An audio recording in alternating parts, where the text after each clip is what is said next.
Welcome to part two of this series entitled Christianity, Unique or Ubiquitous.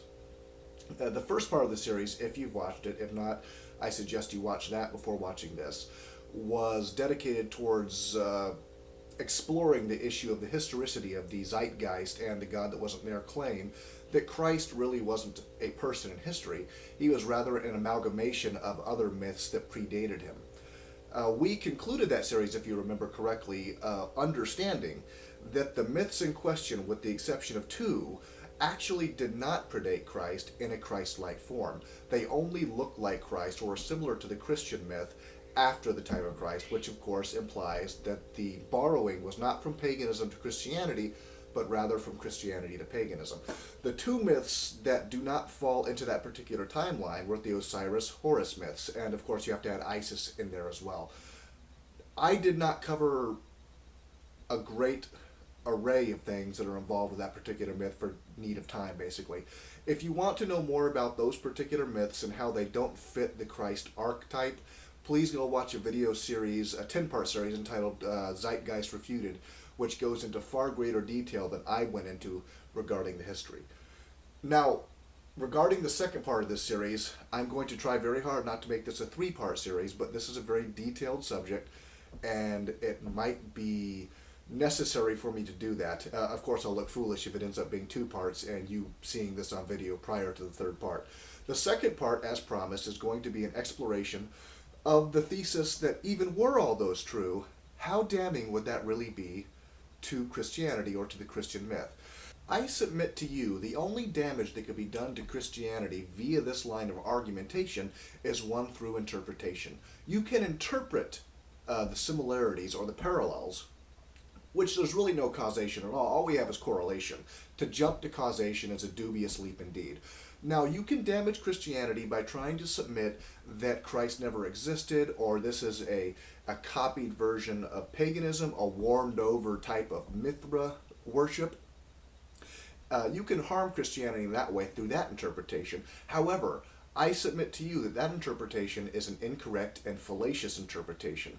My first argument against this is what the people who did Zeitgeist and the God who wasn't there, what they omitted, what they didn't mention at all. They spent a lot of time talking about Osiris and Dionysus. They spent a lot of time talking about Mithras and Krishna and different parallels that they read into those texts from Christianity, but they spent zero time talking about the parallels between Christianity and its true root, Judaism. Isn't it odd that Christianity has a direct connection to Judaism, but it gets a complete pass by these people? Why don't they compare Judaism to Christianity? Because it's a much better fit to Christianity than Judaism is. The idea of the resurrection is a thoroughly Jewish one. The idea of baptism is a thoroughly Jewish one. The idea of the remission of sins through blood is a thoroughly Jewish one.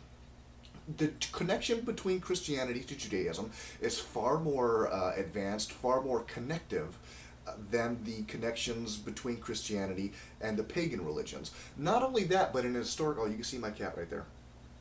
In a historical sense,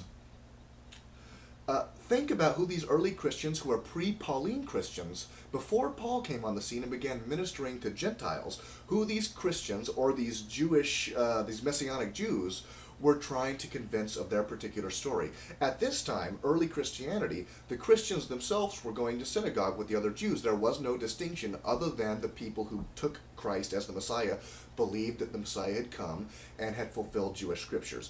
Now, these people were trying to convince Jews that this Jesus was the Messiah.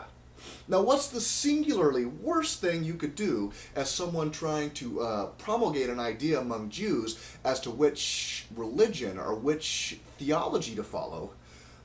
What would be worse than basing something on pagan or heathen mythology?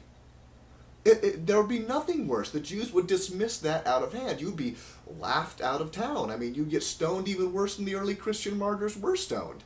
It's the single worst thing you could do to try to convince a Jew to follow your way of thinking by basing something on pagan mythology. That in itself and the fact that they had convert after convert from Judaism into believing that Christ was the long-awaited Messiah indicates that they didn't, or at least the Jews they were talking to, didn't see those parallels as being particularly striking. The second piece of evidence I would offer is the early Christian writers, particularly Justin Martyr, who mention the similarities or the parallels between ancient paganism and these old myths and Christianity. Now, Justin Martyr didn't run from these parallels. He actually submitted them as a selling point. This was an ecclesiastical selling point to Justin Martyr. He went to the pagans. I don't think Justin Martyr was actually Jewish. I think he might have been Gentile. I can be wrong on that. You might want to Wikipedia that. I think he was Gentile. He went to the pagans, to the Gentile pagans, and took this idea with them and said, hey, this is very similar to what you already believe. This would not be a leap for you to believe this too. They did not, his audience did not, see that as a weakness in his argument. They bought it hook, line, and sinker. They accepted his premise that Christ had come and not only fulfilled Jewish prophecy, but had fulfilled pagan prophecy. And if you think about it, that's really the best explanation for this. If you have a God who has a specific group of people that he's ministered to, who are the Jews, but he loves all people, and that's the message of Christianity, of Pauline Christianity particularly, wouldn't people have a type of longing for a connection to this God that the Jews had? However, they wouldn't have the specific instruction that the Jews would have through the prophets. Hence, you would end up with this mythology of rising and dying gods. Whatever the case might be, the pagans at the time didn't have any conundrum at all about accepting this form of Christianity, because they didn't see it as condemning or damning in the least that there were certain parallels between it and paganism. There were pagan writers at the time who were critics of Christianity who pointed this out, and they said, why would you accept Christianity when you have something that's perfectly similar and just as acceptable over here in the old pagan ways?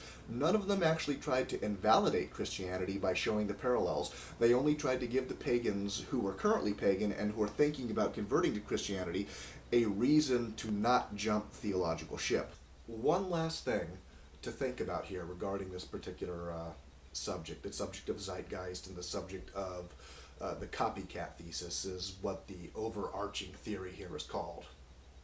One final thing to remember is that the pagans themselves, who eventually became Christians, didn't see this as troubling in the least.